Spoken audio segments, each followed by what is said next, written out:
व उच्च माध्यमिक विद्यालय कट्टोट सिडको नाशिक, विषय हिंदी में आपका स्वागत है। पहली इकाई में 4 नंबर की जो कविता है मेरी स्मृति, इसके कवि है डॉक्टर रमाकांत श्रीवास्तव और हमारे स्कूल के प्रधानाचार्य, हमारे मार्गदर्शक श्री चकोर सर और विषय अध्यापक उमेश भाभड़ सर, यानी मैं आपका फिर से विषय हिंदी 10वीं कक्षा में तहे दिल से स्वागत करता हूँ। हम कविता का आखिरी भाग देख रहे हैं और इस आखिरी भाग में हमें जो यहाँ कविता की पंक्तियाँ दी है उसका भावार्थ यहाँ देखना है और उसी भावार्थ में हमें डॉक्टर रमाकांत श्रीवास्तव जी क्या कहना चाहते हैं। जैसे हमने इसके पहले भी एक उदाहरण लेकर हमें कुछ बताने का प्रयास जैसे यहाँ हमारे डॉक्टर रमाकांत श्रीवास्तव जी करते हैं, वैसे ही इस कविता की कुछ स्मृतियाँ मेरी स्मृति नामक से अपनी कविता में जो लिखा है, दिया है, वो हम देखने का यहाँ प्रयास करते हैं।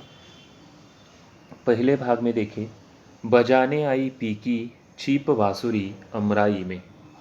बजाने आई पीकी छीप बांसुरी अमराई में।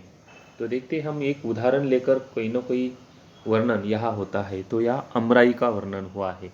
जैसे आपको भी पता होगा कि अमराई किसे कहा जाता है कि जहाँ ज़्यादातर पेड़ आम के होते हैं, आम के बगीचे होते हैं और वहाँ आम का फल मिलता है, उसे अमराई कहा जाता है। और ऐसे अमराई का ही वर्णन यहाँ किया गया है। और उसी अमराई में पीकी छीप बांसुरी, पीकी यानी कोयल, इसके पहले भी हमने देखा है कि पीकी, कोयल सभी एक जैसे नाम है। पीकी छीप बांसुरी अमराई में, यानी वह जो पीकी है यानी कोयल है, वो कोयल अमराई में रहकर वहाँ अपना जो आवाज़ है वो आवाज़ वहाँ हमें देखने को मिलता है, सुनने को मिलता है।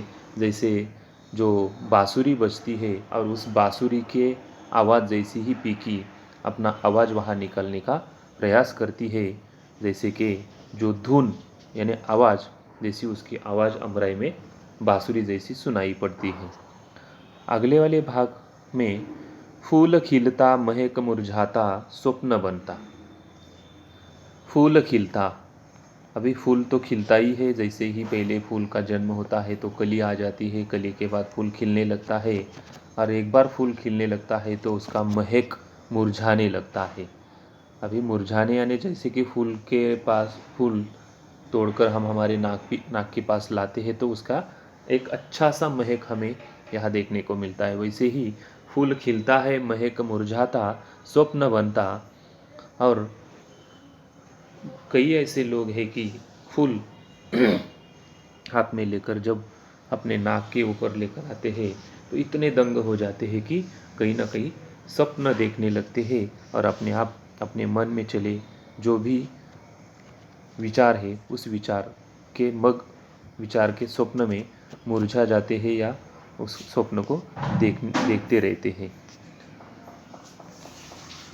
आगे वाला जो हाइकू का भाग है, कविता की को पंक्तियाँ है, उस पंक्तियों में दिया है कि बड़े सवेरे उठ जाती चिड़िया जगाता कौन। आप सुबह सुबह जल्दी उठते हो तो आपको पता होगा कि वहाँ जो पहले उठने के बाद हमें जिसका आवाज़ आता है वो होती है चिड़िया। बड़े सवेरे, सवेरा तो होता है लेकिन बड़ा और छोटा, छोटा इसका मतलब बहुत देर से उठने वाले लोगों को हम छोटा सवेरा समझाने के लिए यानी बहुत से उदाहरण दे सकते हैं। लेकिन बड़ा सवेरा इसका मतलब आप जितने जल्दी उठोगे उसे कहा जाएगा बड़े सवेरे। लेकिन इस बड़े सवेरे में कौन जल्दी जल्दी उठता है, तो जो चिड़िया दिया है, चिड़ियों का उदाहरण दिया है, उसके बारे में हमें यह देखना है कि बड़े सवेरे उठ जाती चिड़िया जगाता कौन। अभी ये चिड़िया तो जल्दी जल्दी उठती है, जैसे कि हमें कोई उठाने वाला हमारे घर में रहता है, लेकिन चिड़ियों को कौन उठाता है, ऐसा सवाल इस पंक्तियों में देने का प्रयास डॉक्टर श्री रमाकांत श्रीवास्तव जी ने यहाँ किया है। जो चिड़िया बड़े सवेरे उठकर बोलने लगती है, अपना आवाज़ निकालती है, और उसी आवाज़ से वहाँ का जो वातावरण है वो बहुत ही एक अच्छा सा वातावरण, अच्छी सुबह बनाता है।